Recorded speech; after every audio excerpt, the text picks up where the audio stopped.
وَجَاهِدْهُمْ بِهِ جِهَادًا كَبِيرًا، اس قرآن کے ذریعے جہاد کریں.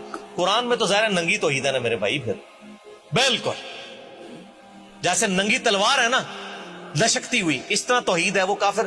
اور قرآن میں آتا ہے، سورہ یونس میں آتا ہے آیت نمبر 15 میں، اے نبی اس قرآن کو بدل دو یا کوئی اور قرآن لے آؤ، یہ بول سکتا ہے. تو اے نبی فرما دیجئے مجھے کوئی اختیار حاصل نہیں کہ میں اپنی مرضی سے اس قرآن کو بدل دوں. کافر بھی کہتے تھے قرآن بول سکتا ہے، اس لیے کافروں نے سمجھ لیا تھا. یہ مسلمان کہتا تھے قرآن تے جی اللہ دی رحمت ہی رحمت ہے جی، کہتے کھول کے ہی نہ پڑھی، انہوں پتہ ہی نہیں ہے کتنے رحمت کڈ پورے قرآن اس رحمت کا تو حقدار ہی نہیں ہے. اور رحمت یہ ہے کہ جس نے توبہ کی، اس کے بعد اصلاح کی اور سدھر گیا، اس کے لیے اللہ غفور رحیم. اس کے بغیر تو کبھی رحمت آئی نہیں.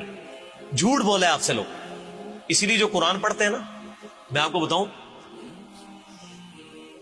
2011 کی بات ہے، ہمارے محلے میں ایک قریبی ایک مدرسہ ہے، وہاں پہ انہوں نے نا شروع کیا قرآن کلاس نا. تو میں نے اپنے وائف سے کہا کہ اس وقت 3 بچے تھے میرے، میں نے کہا میں بچوں کو سنبھالوں گا، تو پورا قرآن کور کر. وہ پورے رمضان میں نا 9 بجے سے لے کے ظہر تک ایک سپارہ کور کرتے تھے، اور رمضان میں پورا قرآن انہوں نے مکمل کیا. ڈاکٹر فرد ہاشمی کی ایک کلاس فیلو تھی جو پڑھایا کرتی تھی. تو میں نے اپنی وائف کو کہا کہ تم نے ایک دفعہ قرآن پڑھ لے، تیرے باوجداد میں سے بھی، میرے باوجداد میں سے بھی شاید کسی نے قرآن ترجمے سے پڑھا ہو، تو یہ قسم ایک بار ٹوٹ جائے، تو بھی پڑھ لے. نماز پڑھتی تھی، پردہ کرتی تھی، سب کچھ. جب میری وائف پورا قرآن، یعنی قرآن وہ پڑھتی گئی، تو اس کا تو جس کو کہتے ہیں قرآن، تو پھر آپ کو پتہ ہے اپنا اثر چھوڑتا ہے. اگر آپ نے اثر لینا ہو، جیسے بٹ صاحب کہہ رہے سن کہ نہ مننا ہوئے تو پورا قرآن پڑھ دے رہو تو نہیں بنو گے، تو مننا ہوئے تو یہ اشارہ بھی کافی ہے.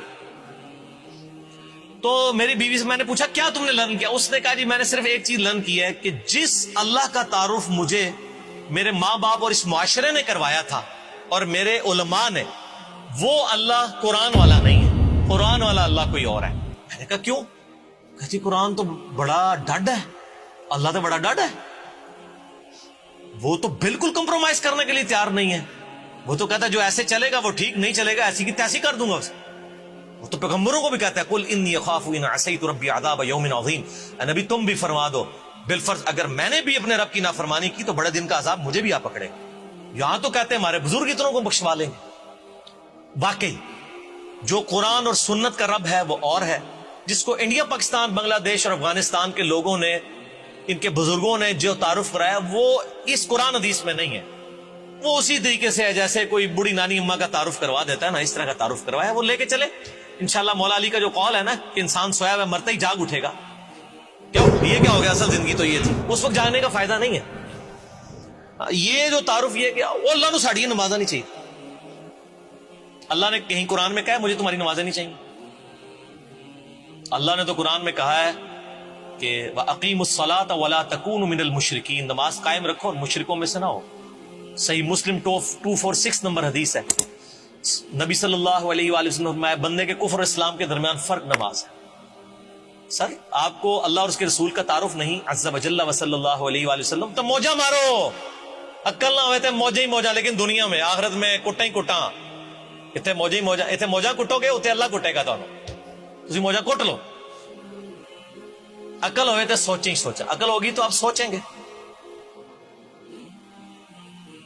اور ہم نے بہت سے جن اور انسان دوزخ کے لیے پیدا کیے ہیں. ان کے دل ہیں لیکن ان سے سمجھتے نہیں، اور ان کی آنکھیں ہیں مگر ان سے دیکھتے نہیں، اور ان کے کان ہیں پر ان سے سنتے نہیں. یہ لوگ بالکل چوپایوں کی طرح ہیں بلکہ ان سے بھی زیادہ بھٹکے ہوئے. یہی وہ ہیں جو غفلت میں پڑے ہوئے ہیں.